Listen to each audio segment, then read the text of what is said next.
हो गया? नहीं,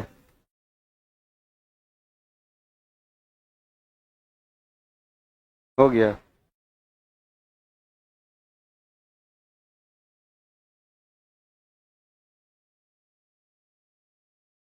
ठीक, चार्ज में वहाँ दे देना। नीचे चार्ज में लगा, नीचे में चार्जर के पास। देखिए कॉलिंग वाला, यहां देखिए, जड़ का निर्माण दो चीज से, एक बीज से बनेगा और एक बनेगा तना से। प्लांट किंगडम में एक पार्ट है, क्योंकि ये आपको पढ़ा रहे थे किताब से अभी, तो थोड़ा सा बोर्ड पर भी पढ़ाना जरूरी हो जाता है, क्योंकि बोर्ड पर नहीं पढ़िएगा तो मामला गड़बड़ा जाता है। देखिए, बीज से भी जड़ बनता है, क्योंकि मैंने ही बताया था आपको कि बीज से जो जड़ बनेगा उसमें मूलांकर भाग लेगा। ये बीज है, बीज से एक रचना निकला, इसको मूलांकर कहा। तो मूलांकर से विकसित, यानी आप इतना कह सकते हैं कि बीज से दो तरह का जड़ बनता है। एक जड़ होता है, इसको कहते हैं रेशेदार जड़, रेशेदार जड़, और एक को कहते हैं मूसला जड़। इसको जकड़ा जड़ भी कहते हैं। एनसीईआरटी में जकड़ा जड़ दिखेगा। तो जकड़ा जड़ के, रेशेदार जड़ के, ये फाइबरस रूट के, ये बात बराबर है। और इसे मूसला जड़ कहिए या इसे टेप रूट कहिए, टेप रूट या मूसला जड़, दोनों बात बराबर है। अब रेशेदार जड़, इसका क्या खूबी है? इसका खूबी है दोनों बीजे से बनेगा, लेकिन इसका खूबी है कि यह जड़ मिट्टी को ज्यादा पकड़ता है।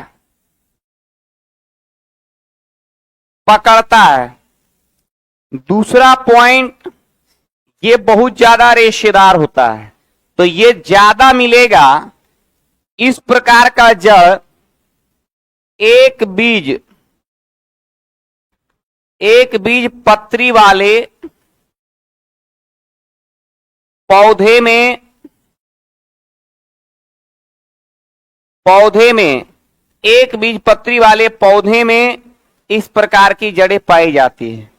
जैसे धान है, गेहूं है, जौ है, मक्का है, गन्ना है, बांस है, खजूर बताए थे आपको, कटहल, छुहाड़ा,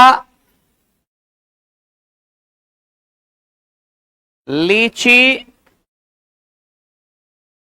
आमने। जिसके बीज में एक दल हो वो सब में रेशेदार जड़ होगा। एक दल हो, चाहे वो धान हो, गेहूं हो, जौ हो, मक्का हो, गन्ना हो, बांस हो, जो भी हो, अगर बीज में एक दल है, आप समझ जाइएगा कि रेशेदार जड़ वाला पौधा होगा। आपके नहीं चाहने से भी वो चलने है। एक बीज होगा, यानी बीज का छिलका जैसे ही हटाए, तो बीज का छिलका जैसे ही हटाए और आपको एक दल मिला, तो समझिएगा कि रेशेदार है। चाहे वो प्याज हो, याद रखिएगा प्याज भी इसमें आता है, लहसुन भी आएगा, ये सब आप याद रखिएगा। ये सब रेशेदार जड़ का उदाहरण है। रेशेदार जड़ को जकड़ा जड़ कहते हैं, यह मिट्टी को ज्यादा पकड़ता है। और एक है टेप रूट, टेप रूट को कहते हैं मूसला जड़। मूसला जल मिट्टी को इसके अपेक्षा कम पकड़ता है, इसे कहते हैं टेप रूट। अब टेप रूट में थोड़ा उदाहरण समझिएगा, ठीक है। टेप रूट जो है इसमें मिट्टी कम पकड़ता है और ज्यादा बात यह होता है कि यह मिट्टी को कम पकड़ता है, मिट्टी को कम पकड़ता है, यानी इसको उखाड़ना आसान है। और दूसरा बिंदु है कि यह द्विबीजपत्री वाले पौधों में इस प्रकार की जड़ें पाई जाती है। मूसला देखिएगा, रेशेदार जब भी होगा तो ऐसे बनेगा, ये तना है और जड़ बनेगा एकदम रेशा टाइप का, ऐसे एकदम गुच्छेदार टाइप का बनेगा। और टेप रूट जब भी बनेगा तो ये देखिए तना है और एक जड़ यहां से ऐसे निकलेगा सीधा, और तना के ऊपर इस तरह का जड़ बनेगा। आप जनरली दलहन फसल में ऐसा जड़ दिखता होगा, इस तरह का एक वो सीधा जड़ रहेगा और उसके ऊपर जड़ रहेगा।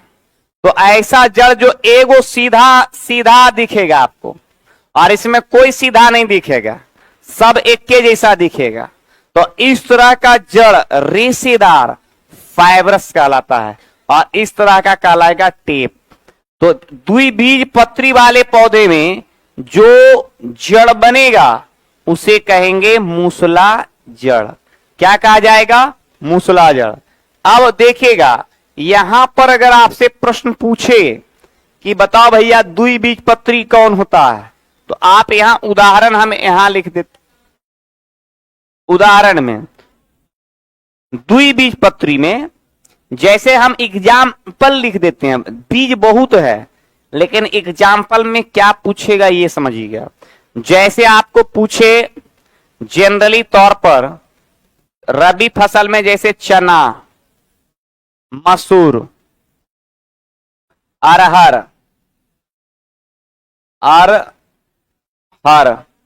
अब यहां शॉर्ट में लिख देते हैं दलहन। समझ में आ गया? जो भी दलहन है, जो भी दलहन है वो। उसके बाद आम, इमली,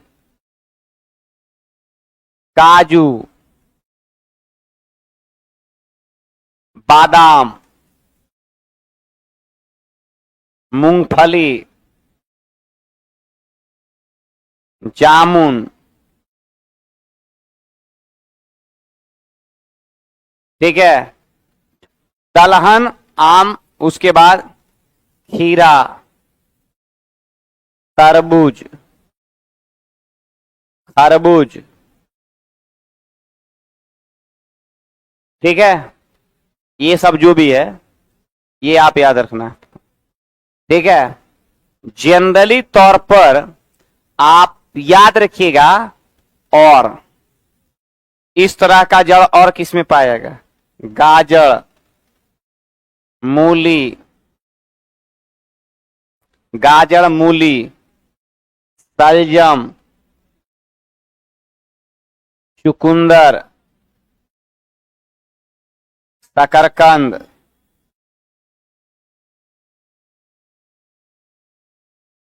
बस इतने नाम याद रखना। मूसला जड़ चना, मसूर, अरहर, दलहन, आम, इमली, काजू, बादाम, मूंगफली, जामुन, खीरा, तरबूज, खरबूज, गाजर, मूली, सलजम, चुकंदर, शकरकंद, इस सब में आप याद रखिएगा, सब में पाया जाएगा कैसा जड़? मूसला जड़। कैसा जड़? अब तो आपने यहां देखा कि मूसला जड़ का जो निर्माण हुआ वो हुआ है द्विबीजपत्री वाले पौधों में, और ये मिट्टी को इसके अपेक्षा कम पकड़ेगा। ये मिट्टी को ज्यादा पकड़ता है क्योंकि रेशेदार जड़ है, और ये मिट्टी को कम पकड़ता है, इसलिए ऐसे जड़ को हम कहते हैं डाइकोट प्लांट कहते हैं। क्या कहते हैं? Dicot plant. सरसों इसी में आ जाएगा। जनरली सरसों, एक मिनट, सरसों का दाना दो भाग होता है, नहीं होगा, दो भाग में सरसों का बीज। अच्छा कल देख लीजिए। हाँ अच्छा एक मिनट, कल लेके आइएगा सरसों। सरसों घर में रखते हैं ना? आए तो क्या नहीं है? अच्छा हम लेके आएंगे। जब इतना समझिएगा, इसमें टेक्निकल कुछ इशू नहीं है, किताबों से लेना देना नहीं है। जिसमें दो दल हो जाए उसमें टेप रूट छील के देख लेना है। जिसमें दो दल हो टेप रूट, और जिसमें न हो फाइब्रस रूट। कैसा रूट? फाइब्रस।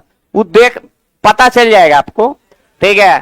तो इसमें जनरली आप याद रखिएगा, जैसे चिनिया बादाम है, सीधा उसको चित्ता हटाइए, फिर उसका खाने वाला जो चिनिया बादाम ओरिजिनल है उसमें छिलका होता है, तो दो भाग में बढ़ जाता है। एगो बादाम आता है, उसको फुलाइए पानी में, दो भाग में। फिर काजू, दो भाग में। तो जो दो भाग में बट जाए उसमें हमेशा कैसा रूट? टेप रूट होगा। कैसा रूट? टेप रूट होगा। लेकिन वो देखना पड़ता है, बीज तो लाखों किस्म का बीज है, तो उतना थोड़ी आपसे पता चलेगा। लेकिन यहां देखना है आपको कि जिसमें इस तरह का प्रकृति होगा। अब सरसों थोड़े कोई बहुत बड़ा चीज है, उसको तो प्रैक्टिकली आदमी देख सकता है। तो जिसमें दो भाग, जैसे सब्जी में आप देखिएगा, खीरा, ककड़ी है ना, तरबूज, खरबूज, नेनुआ, लौकी, आप जनरली ध्यान रखिएगा। इस सब को, अगर इस सब को हटाइएगा उसका छिलका, तो दो भाग में होगा। लेकिन भिंडी में नहीं होगा, भिंडी में नहीं होगा, परवल में नहीं होगा। तो ये एक बीज पत्री है, तो देखना पड़ता है थोड़ा। क्या वैसे फसलबाजी नहीं चलेगा, देख लेना है।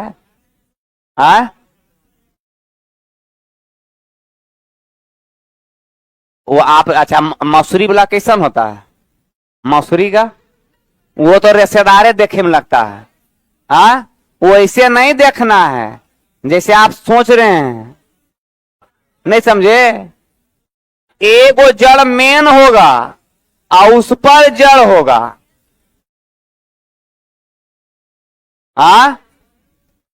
अच्छा वो हम सरसों लाते हैं कल, सरसों ये फंस रहा है, ठीक है। तो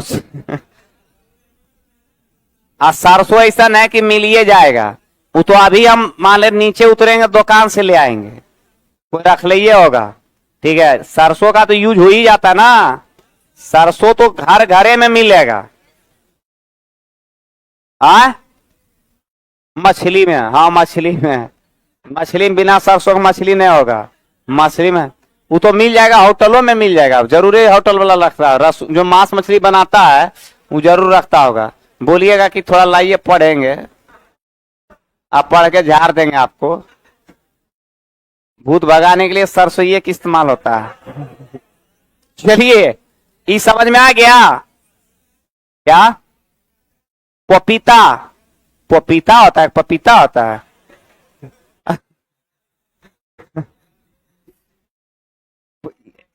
ये हो पपीता जब भी होगा तो एक बीज पत्री होगा उसका। वो देखिए पपीता का बीज एकदम सॉफ्ट होता है, इसको ऐसे फूट जाता है, पानी निकल जाता है और बस वो गोलकी जैसा दिखता है, गोलकी जैसा है ना, बस एक बीज पत्री। आप खोज खोज के नहीं लाइए, ठीक है। वैसे हम तो खोजते रहिएगा तो 1,00,000 पौधा होता है। पूछेगा, आप पूछेगा ही पूछता है, गाजर, मूली, सलजम, चुकंदर, शकरकंद, ये जड़ है। और कैसा जड़ है? Tap root. तो सीधा इधर पूछेगा आपका, माने धान, गेहूं, मक्का, जौ, बांस, ये सब कैसा होता है?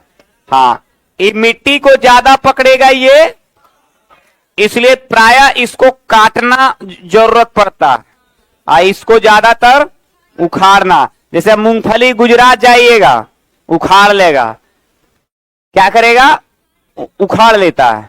फिर आप मान लीजिए जाइए गाजर, मूली, सलजम, चुकंदर, शकरकंद, ये सब क्या होगा, आसानी से उखड़ जाता है। क्यों? क्योंकि ये मिट्टी को कम पकड़ता है।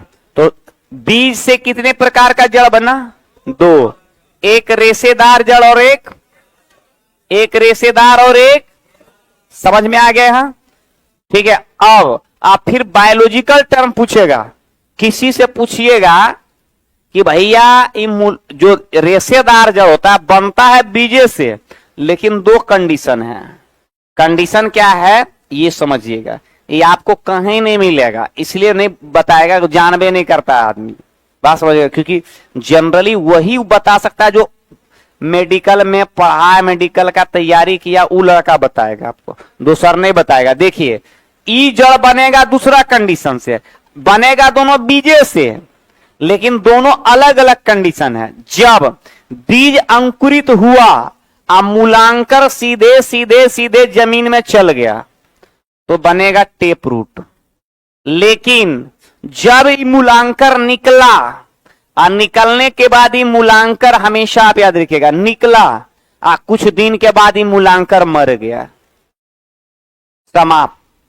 अब जहां से ये निकला वहीं से फिर कन्नी जैसन फूजेगा जड़, और एक साथ जो है, एक साथ कई निकल जाएगा, तो ऐसे जड़ को कहेंगे रेशेदार जड़। इसमें अंतर क्या हुआ कि मूलांकर अगर सीधा निकल के सीधे चल गया तो बनाया टेप रूट, लेकिन रेशेदार जड़ में क्या होता है, मूलांकर निकला लेकिन मर जाता है और उसके जगह पर एक साथ, उसी जगह से एक साथ कई जड़ों का निर्माण होता है। वैसे जड़ को क्या कहते हैं, रेशेदार जड़। कैसा जड़, रेशेदार जड़ कहते हैं। और वह मिट्टी को जकड़ कर पकड़ता है, इसीलिए इसको जकड़ा जड़ भी कहते हैं। कौन जड़ कहते हैं, जकड़ा जड़ कहते हैं। इसको इतना याद रखिएगा। क्लियर हो गया? अब बात करेंगे हम लोग तना से। तो बीज से कितने प्रकार का जड़, एक रेशेदार जड़ और एक, क्लियर हो गया? अब समझ में मोटा मोटी आ गया आपको, राउंड फिगर में, ठीक है। अब फोटो लीजिएगा तो ले लीजिए इसका, फिर बाद में काम आएगा आपको। आलू बैगन ये सब बाद में बताऊंगा।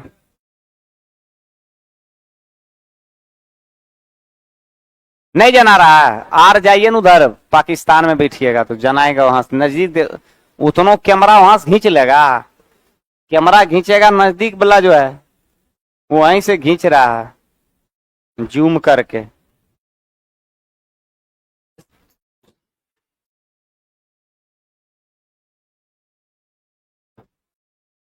कितना देर लगता है खींचने में जी, उतने उतने देर खींचे में लगेगा, फट से खींच लेना चाहिए। शादी विवाह में किसे खींचिएगा आप लोग। चलिए अब आगे बढ़ते हैं। अब इसको हटा देते हैं, फिर लिखना है इसको। अब देखिए अब बीज से दो बन गया। हमने अभी क्या बोला आपको कि जड़ बनता है दो जगह से, एक बीज से बना और एक तना से।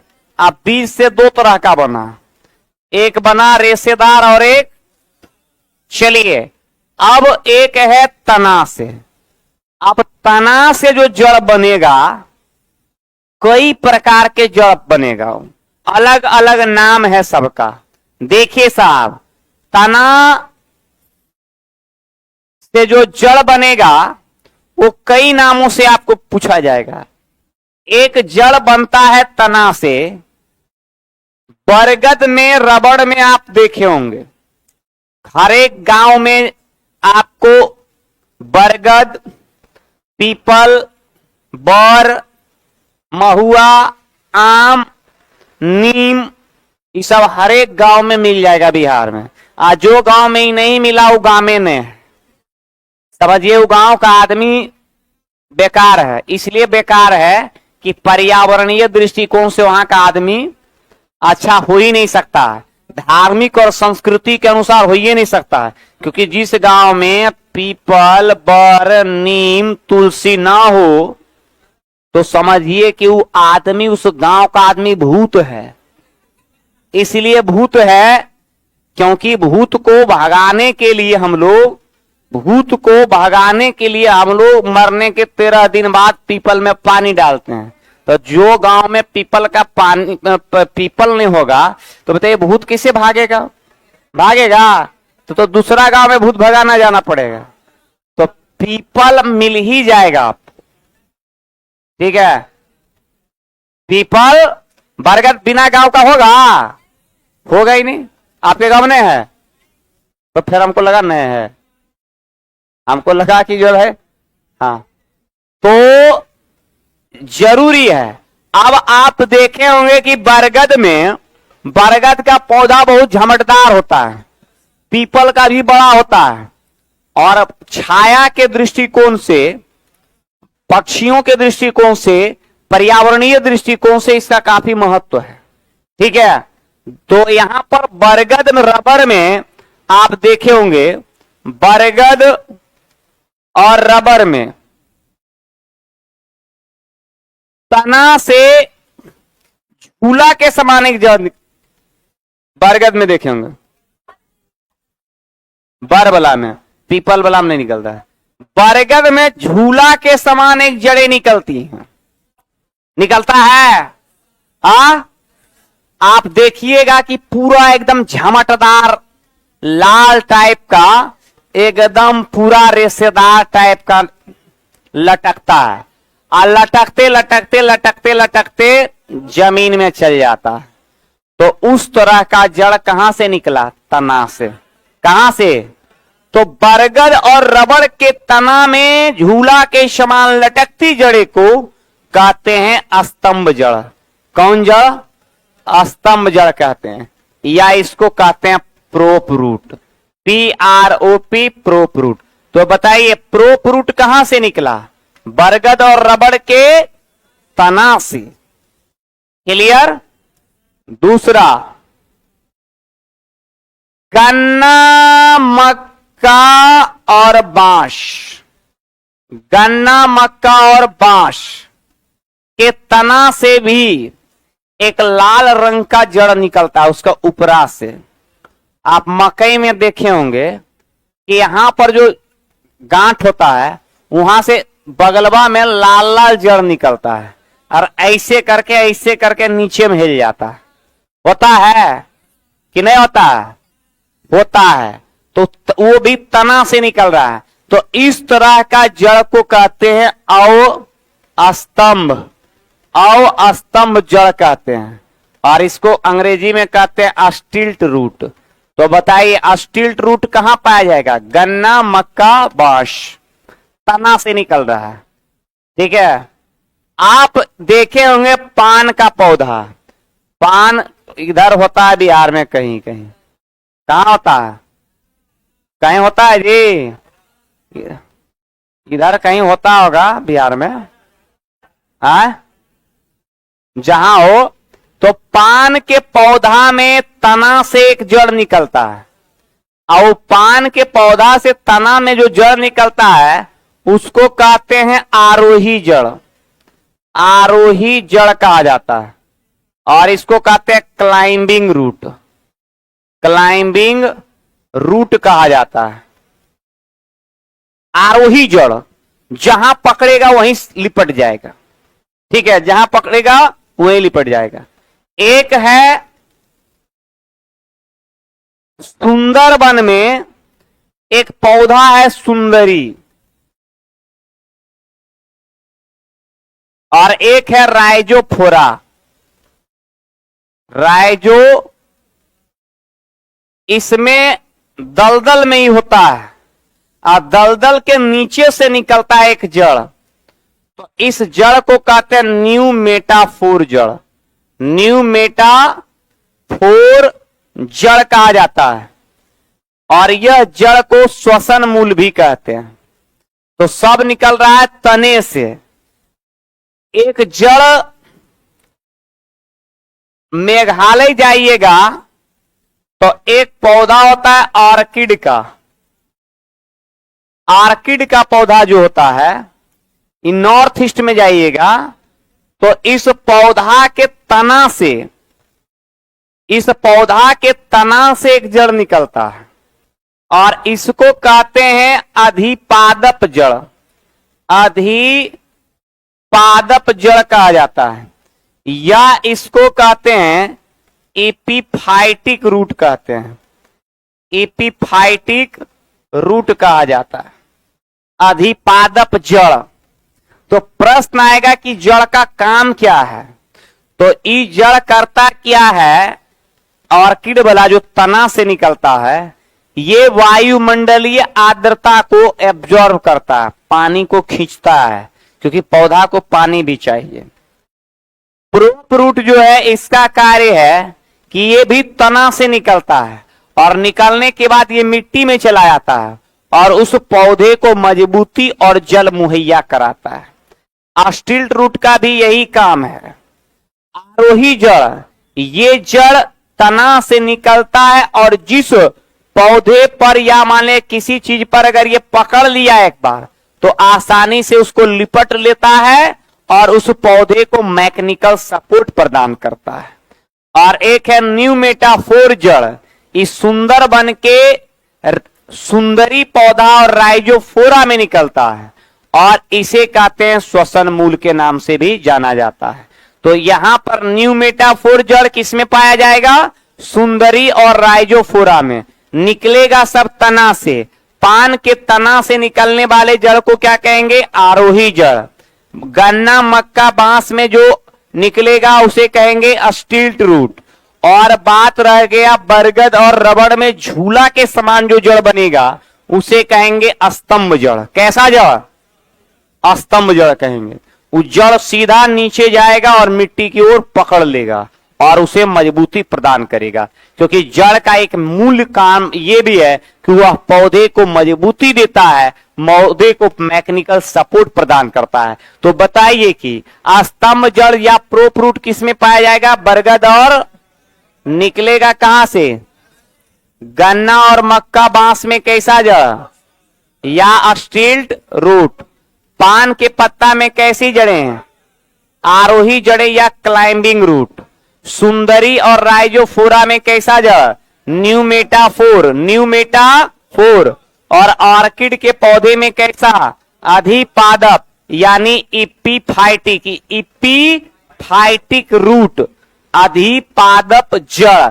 तो बताइए अधिपादप जड़ किसमें पाया जाएगा, ऑर्किड में। स्तंभ जड़ और प्रोप रूट बरगद और रबड़ में। अब स्तंभ रूट और स्तंभ जड़ किसमें पाया जाएगा, स्टिल्ट रूट गन्ना मक्का और बांस में। इस तरह से तना से निकलने वाले कुछ महत्वपूर्ण जड़ों के नाम इस प्रकार थे, जिसे आपके सामने ये रखा गया। तो अगर आपसे पूछा जाए कि जड़ का निर्माण कैसे होता है, कहां कहां से होता है, तो आप बताइएगा कि जड़ का निर्माण बीज से होता है। बीज से बनेगा दो तरह का जड़, एक रेशेदार जड़ और एक टेप मूसला जड़। और तना से जो जड़ बनेगा वो प्रायः अलग अलग तरीके के नामों से जाना जाता है। जैसे हमने आपको यहां पर समझा दिया कि कौन कौन तरीके से याद कैसे रखें। वाह रे वाह, याद कैसे रखें, हमारे पास ट्रिक थोड़ी है जो याद करवा देंगे। ओढ़नी डाल के गमछा झाड़ ऐसा ऐसा ट्रिक बनाता है, नहीं समझे। देखते हैं यूट्यूब पर जो है, नहीं समझे। चादर ओढ़ा करके मछली मार, एगो कुदक कुदक के पढ़ाता है, नहीं समझे। तो ट्रिक से पढ़िएगा, गंगा नदी का ट्रिक पढ़ता है। 5000 नदी है विश्व में, बनावे वो ट्रिक, पागले होकर मर जाएगा, समझ गए। पूरे विश्व में छोट बड़ मिला के 5000 से ज्यादा नदी है, बनावे वो ट्रिक। तो बनाता है 5 गो भारत के नदी, 10 गो भारत में 5 गो नदी है, बिहार में 50 गो नदी है, समझ गए। नदी जब पढ़िएगा सब ना नदी पढ़िएगा, छोटा बड़ा सब। सहायक को पढ़ना है मेन नदी भी पढ़ना और सहायकों के सहायक पढ़ना है, समझ गए। जैसे गंगा का सहायक है कौन, यमुना छोड़िए ना, बिहार में आइए, जमुना कने भाग रहे हैं। नाम सुने हैं आप लोग क्यूल नदी का, इधर सुने हैं ना लखीसराय, क्यूल नाम सुने हैं ना। क्यूल एगो है हरहर नदी, हरोहर लखीसराय मुंगेर तरफ का, ठीक है। तो उधरे पड़ता है। हाँ, तो जैसे एगो मेन नदी गंगा, गंगा के वो सहायक, सहायकों के वो सहायक होता है। ऐसनो नदी है, छोटगरो नदी मिलेगा, सासाराम जाइए भभुआ उभुआ साइड, छोट छोट ढेर नदी मिलेगा, बात समझ गए। तो वो नदी है, बनावो कर क्या। हाँ, तो समझ में आ गया। ट्रिक नहीं, बेसिकली एनसीईआरटी किताब को बढ़िया से पढ़िए। ट्रिक क्या होता है, ट्रिक, ठीक है, ट्रिक से आदमी पढ़ा जाता है, आदमी पढ़ता है ट्रिक से। ट्रिक को क्या है भाई, ट्रिक कुछ है ना, ऐसे याद रखिए। तो बरगद रबड़ स्तंभ जड़ प्रोप रूट, गन्ना मक्का बांस अब स्तंभ जड़ स्टिल्ट रूट, इस चीज को आपको याद रखना है, ठीक है। तो अगर पूछा जाए तो इसको दिमाग में रखना है, बात समझ गए। थोड़ा सा ऐड भी कर लेंगे, बात समझ में आ रहा है।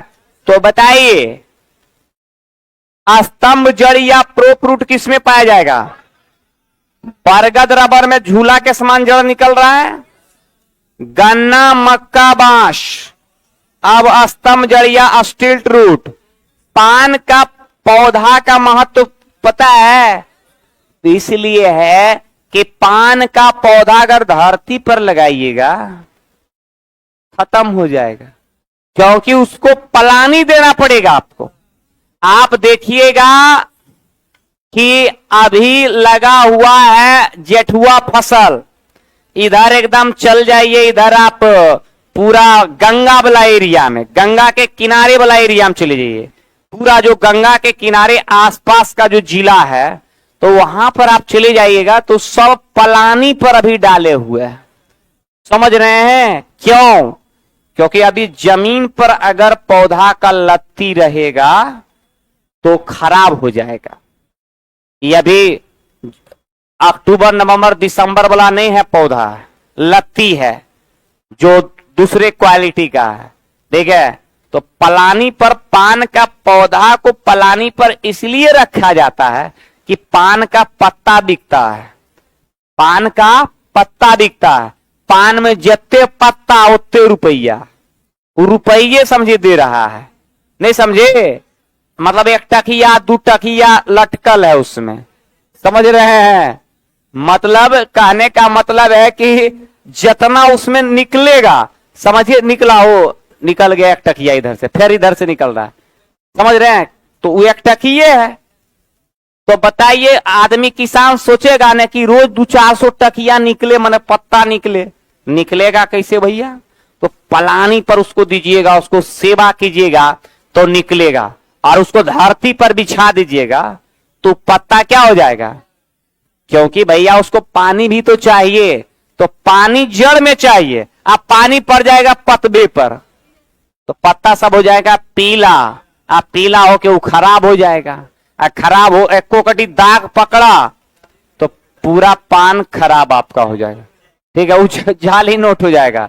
हल्को से अगर पकड़ा तो बिकबे नहीं करेगा, के लेगा उसको, दुकानदार लेगा, दुकानदार एकदम चमकदार लेगा, दमकदार लेगा एकदम, समझ गए, पूरा अच्छा दिखना चाहिए तो वैसा लेगा। तो पान का क्वालिटी है तो प्रकृति ने उसमें एक जड़ दे दिया कि देखो बेटा तुम धरती पर कभी आएगा नहीं, धरती पर रहेगा तो तुम्हारा काम नहीं चलेगा, पलानी पर रहेगा, जड़ रहेगा, पकड़ लेगा कस के, थोड़ा हवा भी अगर चलेगा तो लत गिरेगा नहीं गिरेगा। इसलिए उस प्रकार के पौधे में पाया जाता है आरोही जड़, क्लाइंबिंग रूट। न्यू मेटाफोर जड़ पाया जाता है दलदली क्षेत्र में। सुंदरबन कैसा जगह है, दलदल है, और दलदले से निकलता है एक जड़ और उसको कहते हैं न्यू मेटाफोर। और एक जड़ होता है ऑर्किड का पौधा।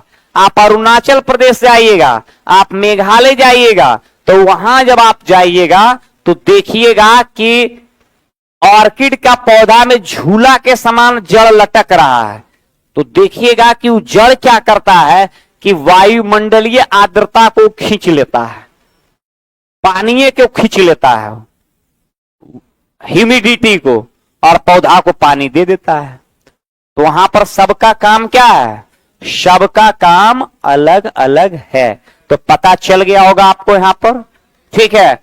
क्लियर? चलिए, क्लियर? समझ में आ गया कि नहीं आया? पूछिए अब।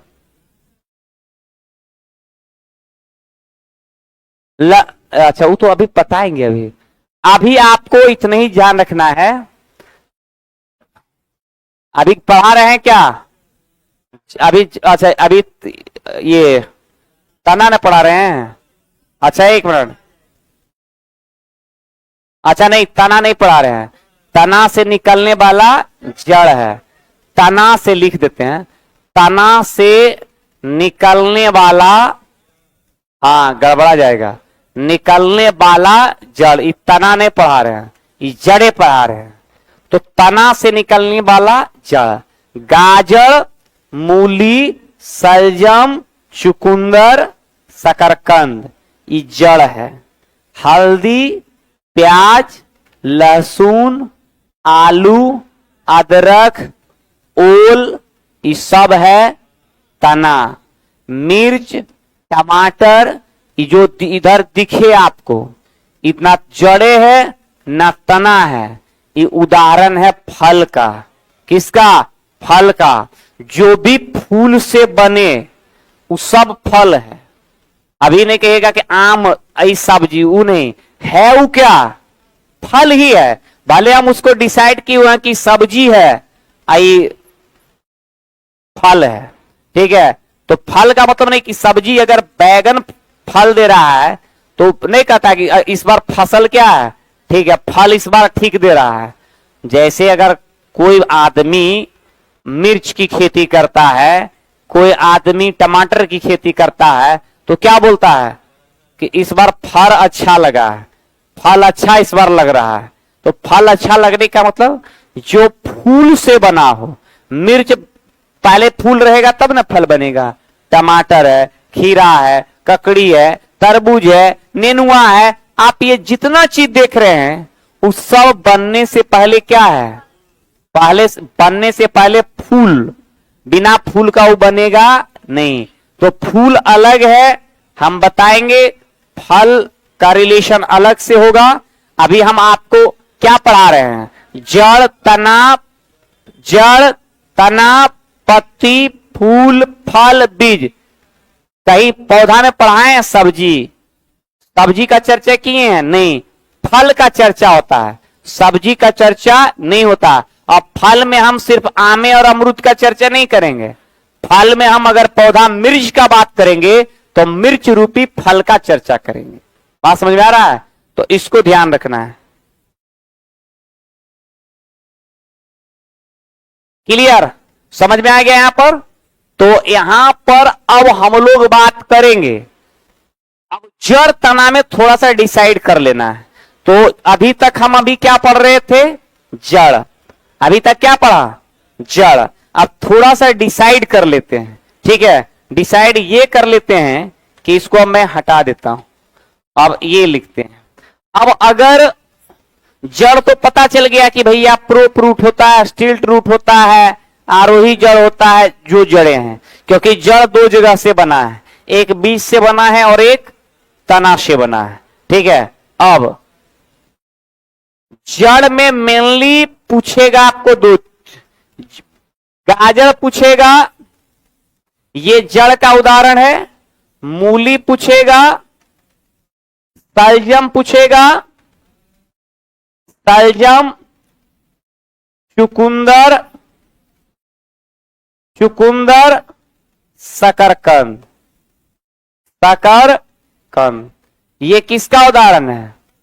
जड़ का, ठीक है? ये किसका उदाहरण? जड़ का।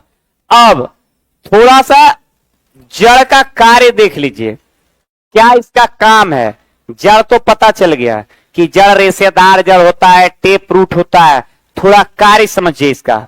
इसका काम है, पहला काम, पौधे को, कोई भी जड़, पौधे को यांत्रिक सहायता देना, यांत्रिक सहायता देना पहला कार्य, मतलब मजबूती प्रदान करके रखना, खड़ा रखने में मदद करना। दूसरा है स्टार्च, एक मिनट, भोजन का संग्रह, भोजन का संग्रह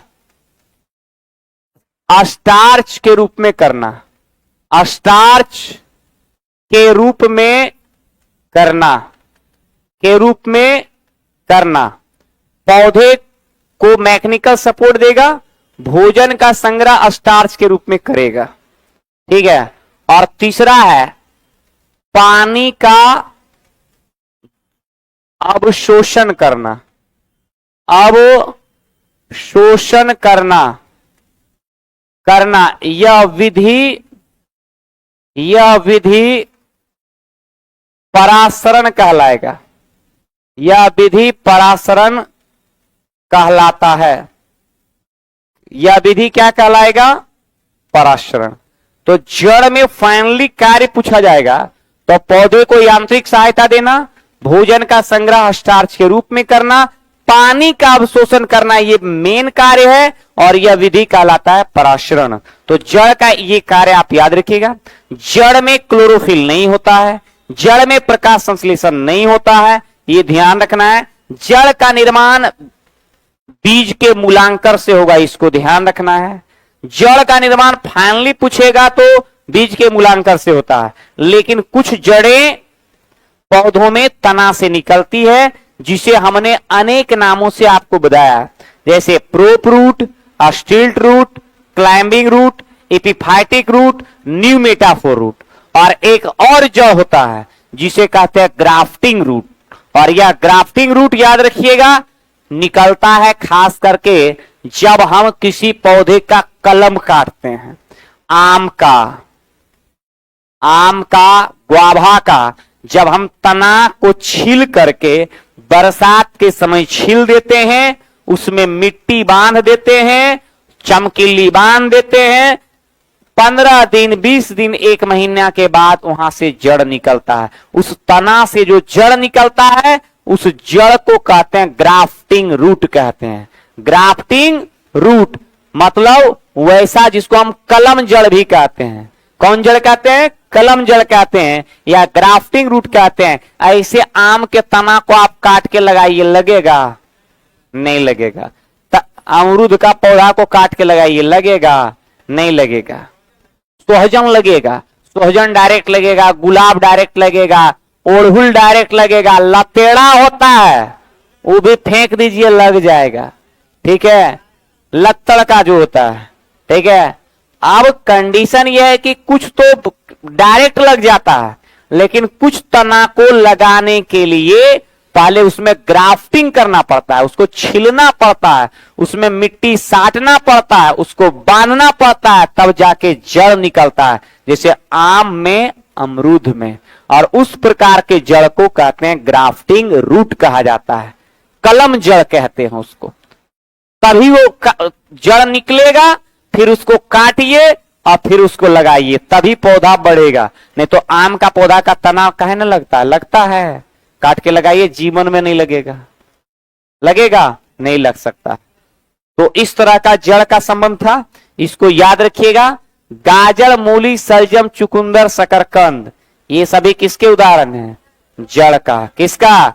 जड़ का उदाहरण है। तो इसको आप लोग दिमाग में याद रखना है कि इसका संबंध किससे है? जड़ से है, ठीक है। क्लियर? यहां तक समझ आया कि नहीं? आप कोई प्रश्न है तो पूछ सकते हैं। कोई प्रश्न है मन के अंदर तो आप पूछ सकते हैं, कोई भी प्रश्न नहीं है। और जड़ के बाद अब बात होगा तना का। किसका? तना का निर्माण होता है मूलांकर से। किससे? तना का निर्माण, जड़ का निर्माण प्रांकुर, उल्टा हो गया। तना का निर्माण प्रांकुर से और जड़ का निर्माण मूलांकर। देखिए तना में इसमें नोड तथा इंटरनोड पाया जाता है। नोड समझते हैं? गांठ, गन्ना में गांठ नहीं होता है। नोड तथा यानी अंदर से भी गांठ होता है और ऊपर से भी गांठ होता है, पाया जाता है। इसका विकास पृथ्वी के विपरीत तथा प्रकाश के दिशा के तरफ होता है, इसलिए इसे फोटोट्रॉपिक कहा जाता है। फोटोट्रॉपिक का मतलब होता है जो प्रकाश की तरफ मूव करे, जो प्रकाश की तरफ बढ़े, उसे हम कहते हैं प्रकाशानुवर्तन कहते हैं या फोटोट्रॉपिक कहते हैं। तना में पॉजिटिव फोटोट्रॉपिज्म तथा निगेटिव, ठीक है, जियोट्रॉपिज्म होता है। देखिएगा कुछ तना ऊपर जाता है तो कुछ तना भूमिगत भी होता है, जमीन के अंदर भी जाता है। तो तना दो तरह का है, एक है सूर्य के ऊपर, यानी एक है आकाश की तरफ होगा और एक जमीन के अंदर, एक प्रकाश की ओर और एक प्रकाश के विपरीत, एक प्रकाश के विपरीत। ठीक है, यह पौधे का मुख्य भाग है, यह पौधे का मुख्य भाग है जिस पर पत्ती, फूल तथा फल विकसित होते हैं। तना पौधे को ताकत प्रदान करता है। क्या प्रदान करता है? अगर आपसे प्रश्न पूछे कि पौधा को ताकत कौन प्रदान करता है, कौन? पौधे को ताकत कौन प्रदान करता है? तना। कौन? तना। हमेशा इस चीज को ध्यान रखना है। अब तना के द्वारा ही पत्तियों में निर्मित भोज्य पदार्थ को पौधे के विभिन्न भागों तक पहुंचाया जाता है। आप जानते हैं कि पौधा में जो भोजन का परिवहन होता है, उस परिवहन में सबसे बड़ी भूमिका किसका होता है? तना का। किसका? किसका? तना का होता है। तथा जड़ से अवशोषित जल तथा खनिज लवणों को पत्तियां तक पहुंचाने का काम कौन करता है? तना करता है। इसलिए तना महत्वपूर्ण सब है, लेकिन कुछ ज्यादा है, कुछ कम है। कुछ तने भोज्य पदार्थ को संचित करने का कार्य करते हैं, जैसे आलू, प्याज, अदरक, हल्दी, ओल, अरबी, लहसुन। ये सभी किसके उदाहरण हैं? ये सभी भूमिगत तना का। आलू कैसा उदाहरण है? भूमिगत तना। प्याज, अदरक, हल्दी, ओल, अरबी, लहसुन, ये सभी अरबी होता है। जनरली तौर पर हम लोग जो खाते हैं ना, कंदा होता है ना, सब्जी बनता है, छोटा छोटा छोटा होता है, मार्केट में मिल जाएगा। हाँ हाँ, अड़ुई कहते हैं, कच्चू टाइप का होता है, अरबी। ठीक है, तो यह एक तना का उदाहरण है। किसका उदाहरण है? तना का। कुछ तना पत्तियां के रूप में विकसित होते हैं, जैसे नागफनी। कुछ तना कैसा रूप धारण कर लेता है? पत्तियां की तरह रूप धारण कर लेता है, जैसे है नागफनी। कुछ तना कांटे के रूप में विकसित हो जाते हैं, जैसे पौधे को सुरक्षा प्रदान करता है, जैसे नींबू में, बेल में, बबूल में, ये सब में जो कांटा होता है वो तना का ही रूपांतरण होता है, क्योंकि तना से ही कांटा निकलता है। बेल में देखिएगा तना पर ही कांटा दिखेगा, नींबू में तना पर देखिएगा, बेर में देखिएगा तना से कांटा निकलता है, बबूल में देखिएगा तना से कांटा निकलता है। तो इस तरह से कुछ कांटा का निर्माण तना से विकसित होता है, लेकिन वह कांटा किसका रूपांतरण है? तना का। किसका? तना का, जो उस पौधे को क्या देता है? सुरक्षा देता है। उस पौधे को क्या देता है? सुरक्षा प्रदान करता है। तो कांटा किसका रूपांतरण है? तना का। किसका? तना का। आप देखिएगा कि कुछ तना प्रतान के रूप में विकसित होता है, जिसके द्वारा पौधे की ऊंचाई पर चढ़ने में ये मदद मिलती है। आप देखते होंगे कि कुछ तना का, कुछ लत्ती में तना पर एक लंबा लंबा रेशा निकलता है, जैसे लौकी में, कोहड़ा में आप देखते होंगे, नेनुआ में, ये सब में देखते होंगे, झींगा में, कि एक पतला पतला रेशा निकलता है और सीधा सर्पिलाकार जिसमें पकड़ता है उसी में वो लिपट जाता है। तो वो भी कहां से निकलता है? तना से। और जब तना से रेशा के समान जब कोई संरचना का निर्माण हो तो उसे तना नहीं कह के प्रतान कहते हैं, और प्रतान को अंग्रेजी में टेंड्रिल कहते हैं। तो बताइए, प्रतान या टेंड्रिल का विकास कहां से होता है? तना से। कहां से? और इसका कार्य क्या है? इसका कार्य है कि भैया पौधा जब ऊपर कहीं चढ़ता है तो लिपट जाता है, ताकि वह पौधा आसानी से चढ़ सके, गिरे नहीं। तो टेंड्रिल कहां से विकसित होगा? तना से। कहां से?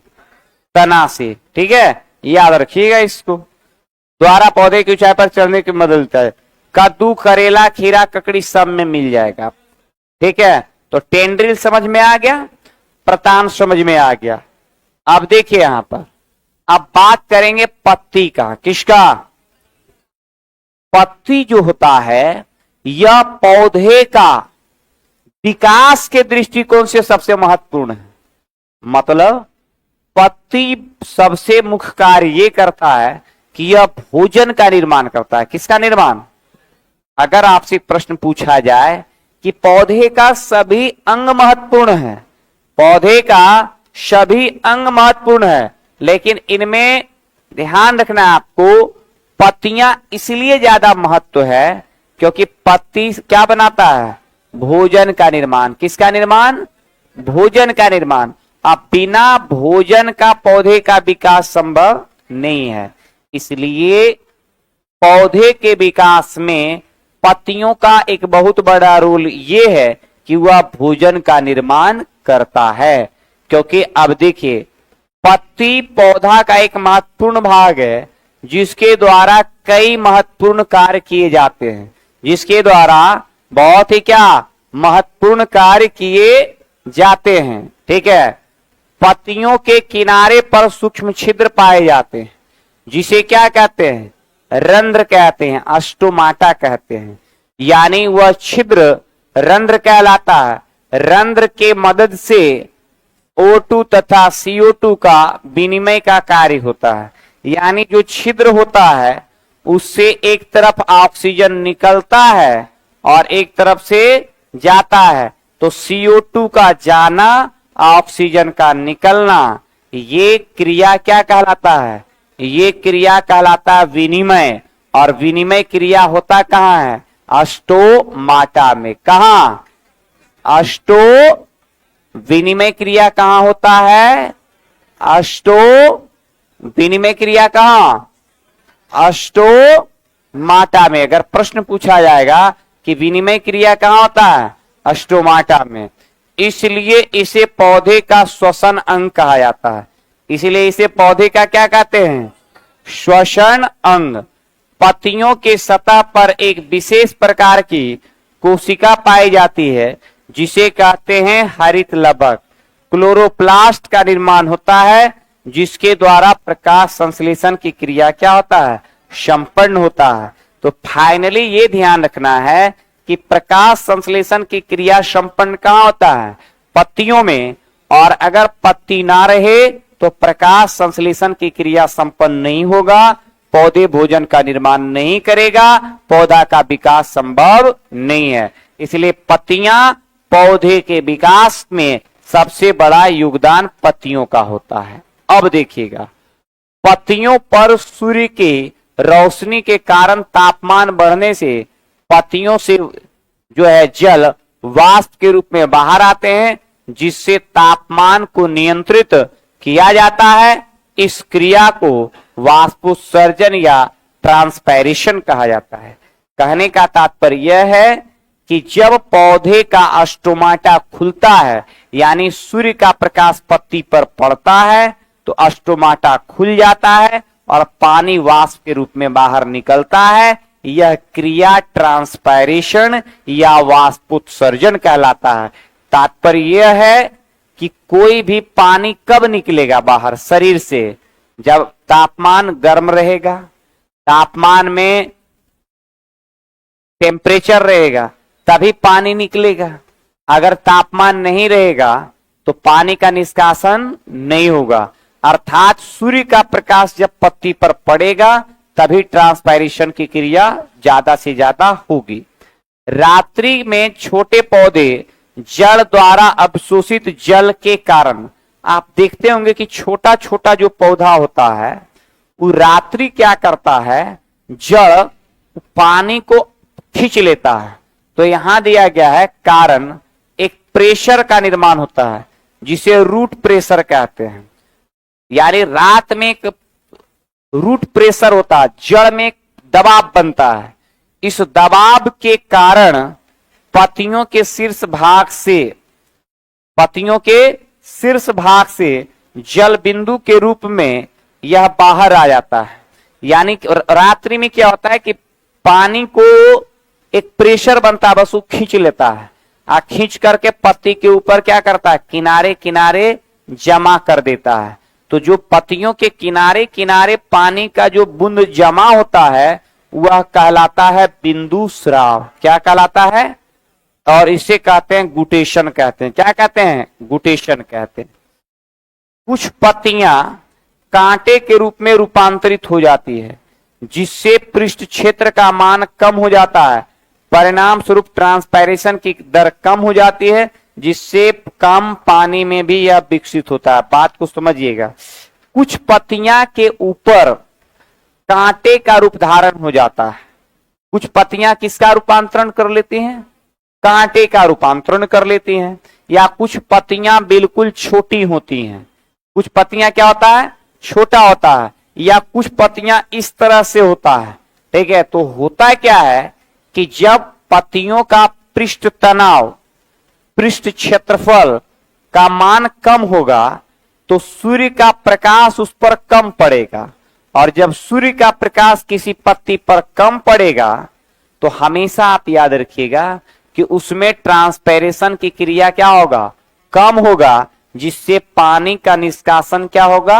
कम होगा। जैसे बबूल का पत्ती आप देखे हैं, एकदम छोटा होता है, इसलिए बबूल जो है रेगिस्तान में होता है। और आप जनरली देखिएगा कि बबूल का जो पौधा होता है वो पानी कम से कम पानी में वो जी लेता है। क्यों ऐसा होता है? इसलिए ऐसा होता है कि जो मरुस्थलीय पौधे होते हैं उनमें स्टोमाटा की संख्या कम होता है। स्टोमाटा अगर कम होगा तो पानी का निष्कासन भी क्या होगा? कम होगा। हमेशा आप याद रखिएगा, स्टोमाटा जिसमें ज्यादा होगा पानी का निष्कासन ज्यादा होगा।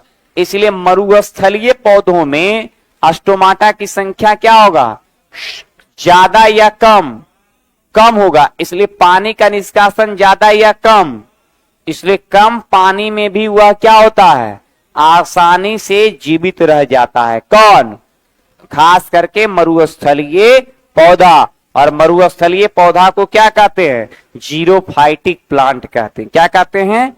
जीरोफाइटिक प्लांट कहा जाता है। ठीक है, तो प्रश्न आएगा कि बताओ भाई, मरुस्थलीय पौधा पानी का त्याग क्यों कम करते हैं? क्यों कम पानी में जी लेते हैं? तो क्या जवाब देंगे?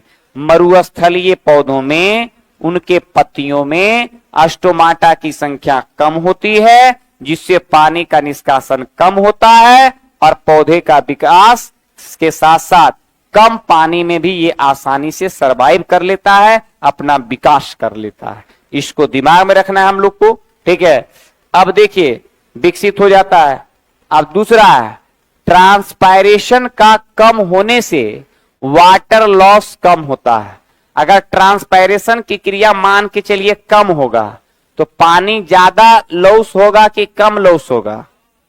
अगर वाष्पोत्सर्जन की क्रिया, अभी आपके शरीर से पानी का लॉस ज्यादा हो रहा है कि कम हो रहा है?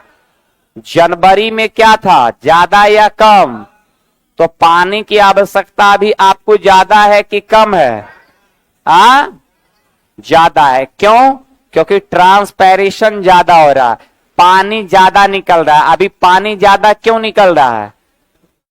वातावरण क्या है, गर्म है। क्या है, हीट ज्यादा है या कम है? सूर्य का प्रकाश में तापमान ज्यादा है या कम है?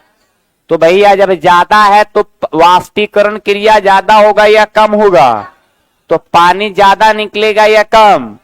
यानी जहां जहां कहीं भी पानी होगा उस सब पानी वाष्प के रूप में क्या होगा, उड़ जाएगा। अभी कोई मकान देखिएगा, सब मकान सूखल मिलेगा, पानी मारिएगा तुरंत सूख जाएगा, पानी मारिए तुरंत सूख जाएगा। कपड़ा बिल्कुल सूखल मिलेगा, आदमी बिल्कुल सूखल मिलेगा, जमीन बिल्कुल सूखल मिलेगा। बात समझ रहे हैं? कोई चीज देखिए सूखले सूखल मिलेगा। क्यों? क्योंकि इतना तापमान है कि जहां आर्द्रता रहेगा वहीं से पानी खींचा जाएगा। लेकिन बरसात के समय अगस्त जब आएगा तो दीवार भीगा हुआ दिखेगा। दीवार क्या रहेगा? कपड़ा में आर्द्रता रहेगा, मिट्टी में आर्द्रता रहेगा, हर जगह नमी ही नमी दिखेगा। और हर जगह नमी ही नमी दिखेगा तो इसका कारण क्या है? इसका कारण है वायुमंडल में तापमान का कमी या ज्यादा, कमी या ज्यादा। समझ में आ गया? तो इस चीज को दिमाग में रखिएगा आप लोग, ठीक है। अब देखिए, इस प्रकार के रूपांतरण मरुस्थलीय पौधों में देखे जाते हैं, जैसे नागफनी कैक्टस में, ठीक है।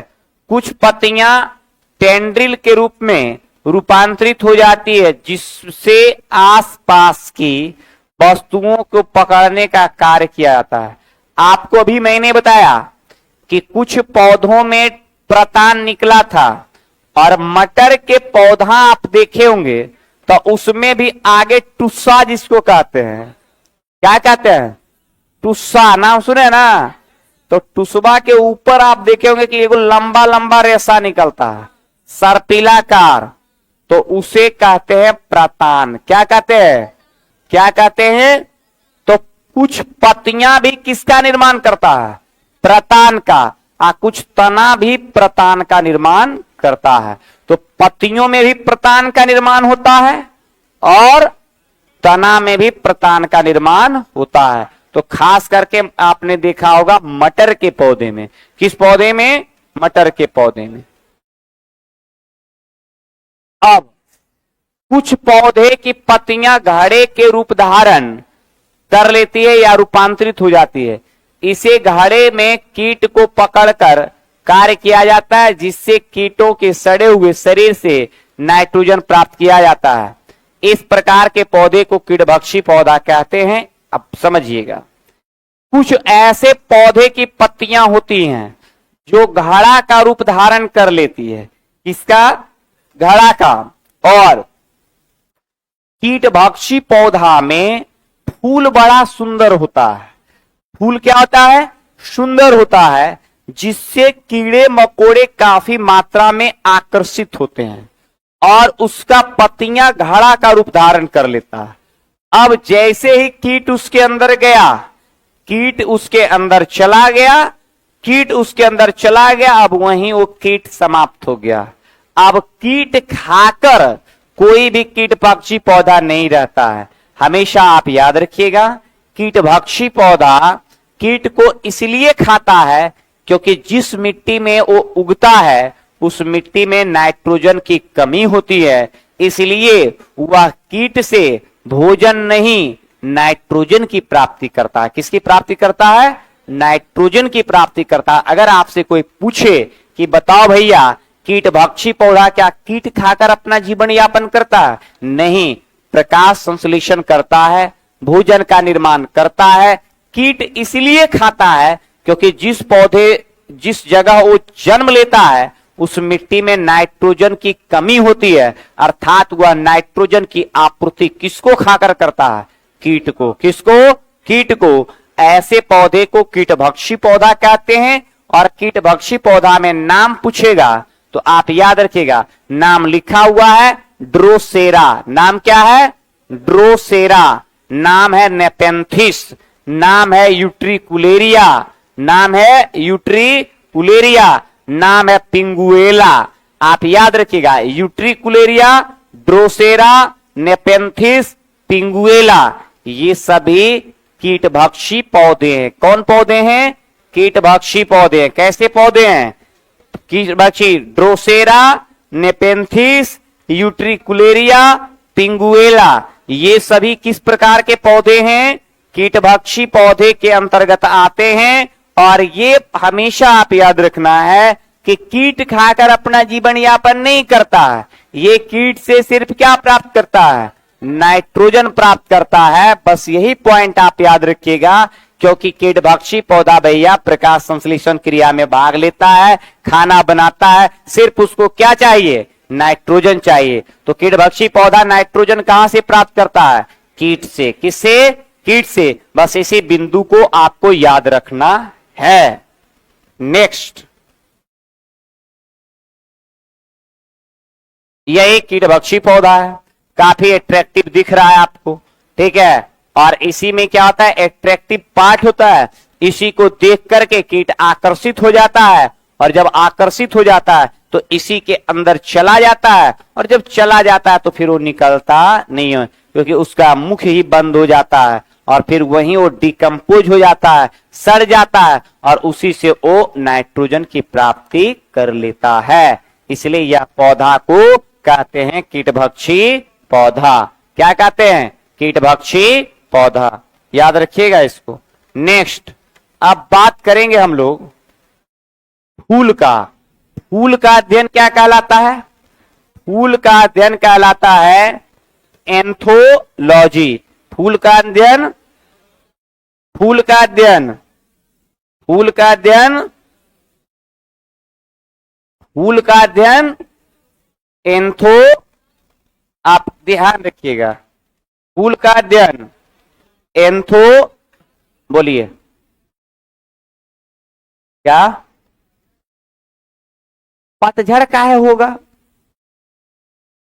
पतझड़ समझते हैं आप? ये पतझड़ कब होता है? कौन महीना?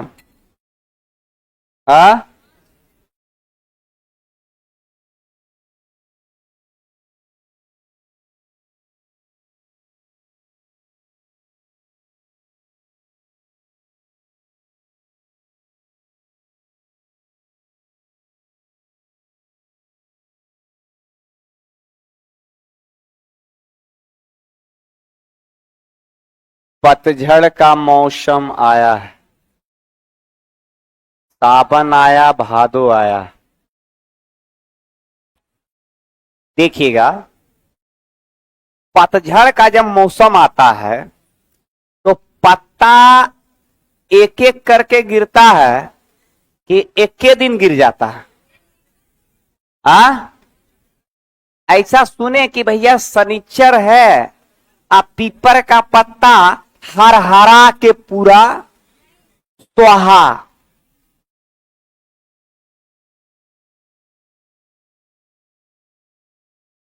गिरता है पीछे से, मैंने समझते जाइएगा, गिरता है और पीछे से, समझ रहे हैं? और भले उसमें पत्ती का मात्रा कम हो, गिर रहा हो निकल रहा हो, गिर रहा हो निकल रहा, तो हमेशा आप याद रखिएगा, जो उसमें बचा रहता है वही पौधा पत्ती प्रकाश संश्लेषण क्रिया कर रहा होता है। जो गिर गया कहानी खत्म, जो निकल रहा है फिर प्रकाश संश्लेषण शुरू। तो अगर एको को नहीं रहेगा तब ना, अरे भैया जा 5000 पत्ता है, 500 पत्ता है ना उसमें, 500 तो होगा। ऐसा तो आप नहीं देखे होंगे कि एकदम बिल्कुल खत्म में हो गया है, लेकिन खत्म होता है, लेकिन छोटी छोटी पत्तियां पीछे से क्या होता है? निकलता। उस कंडीशन में तना जो होता है वह फोटोसिंथेसिस क्रिया में भाग लेकर भोजन का निर्माण करके पौधे को बचाता है। नहीं बात समझे? जैसे अगर पत्तियां गिर जाता है तो उस समय पौधे का तना में भी प्रकाश संश्लेषण की क्रिया होता है, और ज्यादा दिन तक तो ऐसा कंडीशन नहीं होता है, क्योंकि वो पतझड़, उसमें जेनेटिकल गुण है। पतझड़ क्या है? पौधे का जेनेटिकल गुण है। वो पत्ता का त्याग करेगा ही करेगा, वो जेनेटिकल गुण है, वो मर नहीं सकता है। भोजन का निर्माण थोड़ा बहुत तना क्या करता है? तना जो है फाइनली थोड़ा बहुत प्रकाश संश्लेषण क्रिया करके पौधे को एडजस्टमेंट करते रहता है, और फिर पत्तियां जब निकलता है तो सुचारू तरीके से प्रकाश संश्लेषण की क्रिया चलता है। जैसे आपको 2 दिन खाना नहीं देंगे तो मर जाइएगा, लेकिन ऐसा तो नहीं है कि 2 दिन आप खाना नहीं खाइएगा। ऐसा तो नहीं है कि आप खाना नहीं खाइएगा, खाना मिलेगा तो खाना खेबे कीजिएगा।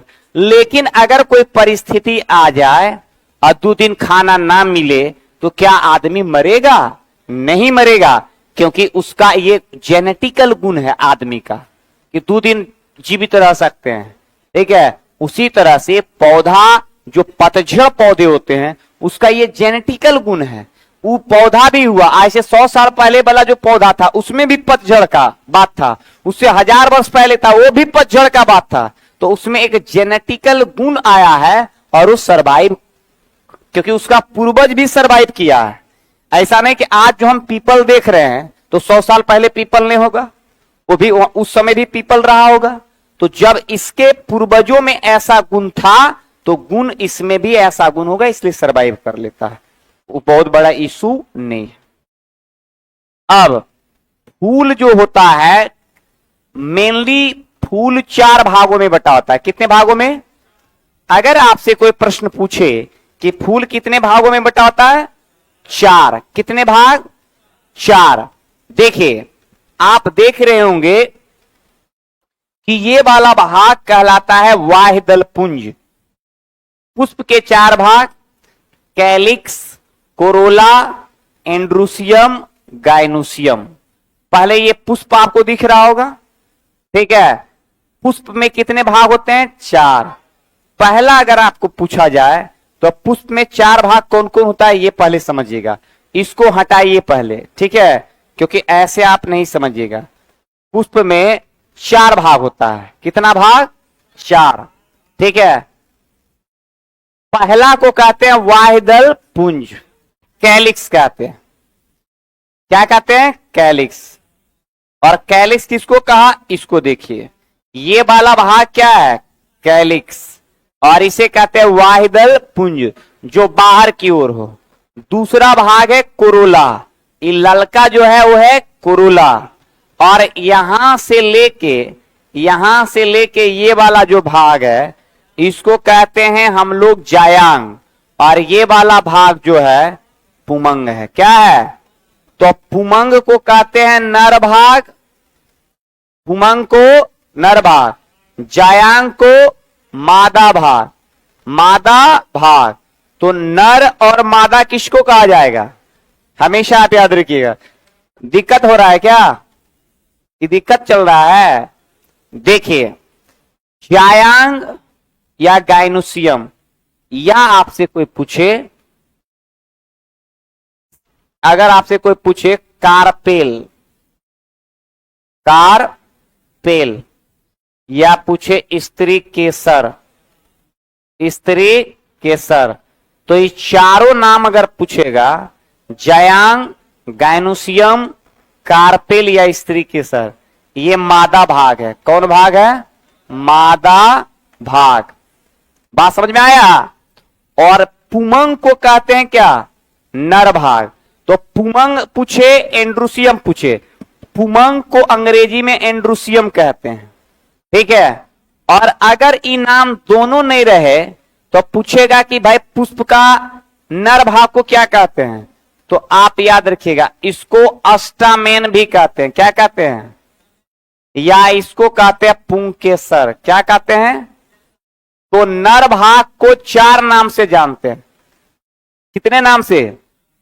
पहला पुमंग, दूसरा एंड्रूसियम, तीसरा अस्टामेन, चौथा पुंकेसर। इस चारों में एको को नाम अगर रहेगा तो ये पुष्प का कैसा भाग है? नर। और जायांग, गायनुसियम, कार्पेल, स्त्री केसर, ये कैसा भाग है? मादा भाग। कैसा भाग? तो पुष्प के नर भाग को क्या कहते हैं?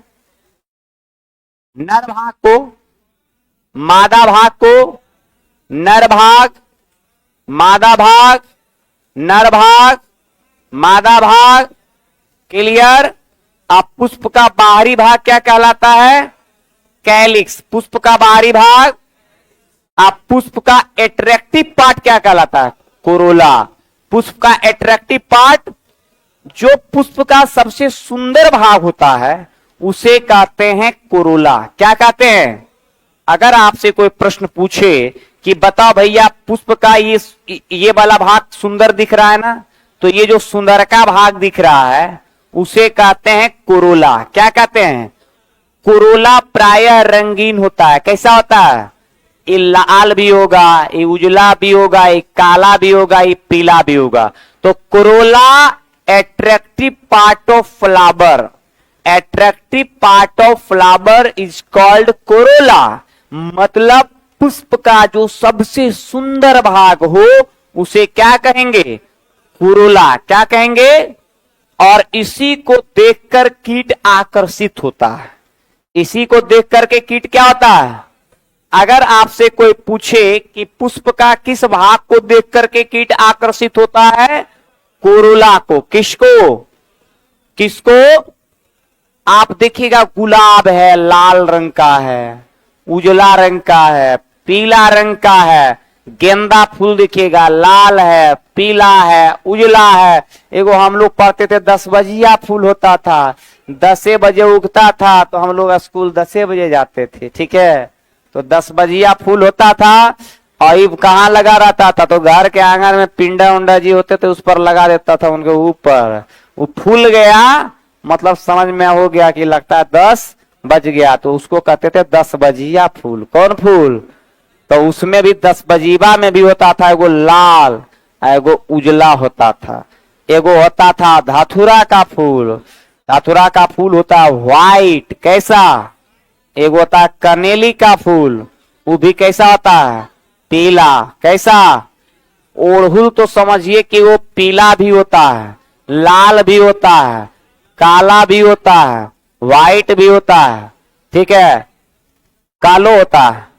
ठीक है, नहीं देखे हैं? अच्छा, नहीं देखे तो दिखा देंगे। तो ओड़हुल जो होता है प्रायः कई रंगों का होता है। तो जो रंगीन पार्ट है उसे ही क्या कहते हैं? कोरोला। तो कीट आकर्षित किससे होता है? कोरोला से। अब पुष्प को सुरक्षा कौन देता है? कैलिक्स। तो पुष्प का सबसे बाहरी चक्र कौन होता है? बाह्य दल। उसे क्या कहते हैं? कैलिक्स। क्या कहते हैं? तो पुष्प को सुरक्षा कौन देगा? कैलिक्स। कौन देगा? और पुष्प के कैलिक्स में प्रकाश संश्लेषण की क्रिया होता है। क्यों? क्योंकि ये कैसा होता है? हरा होता है, इसमें क्लोरोफिल पाया जाता है।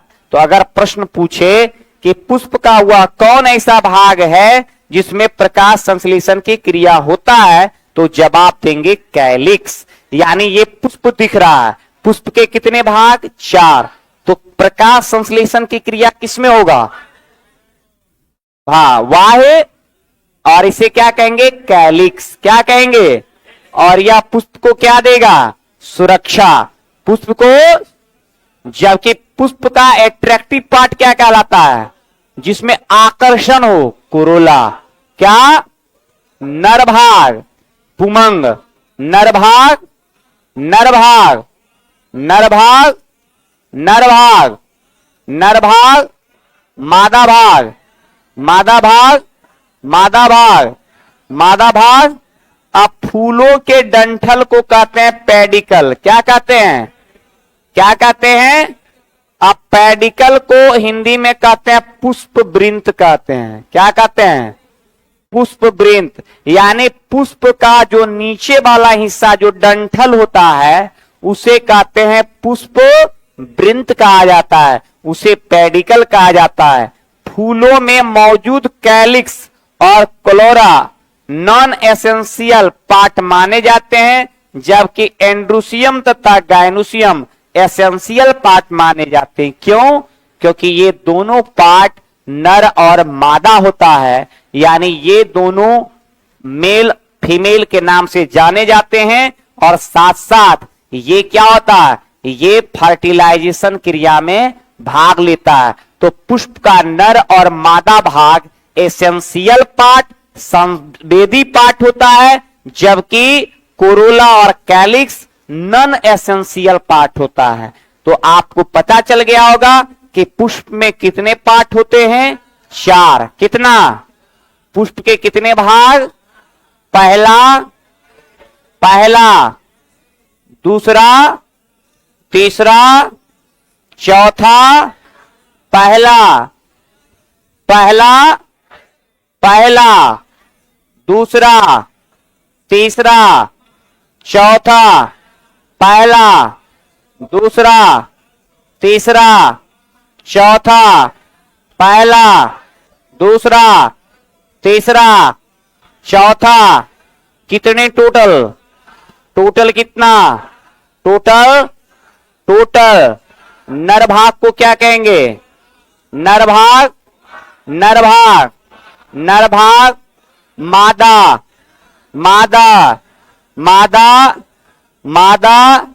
मादा।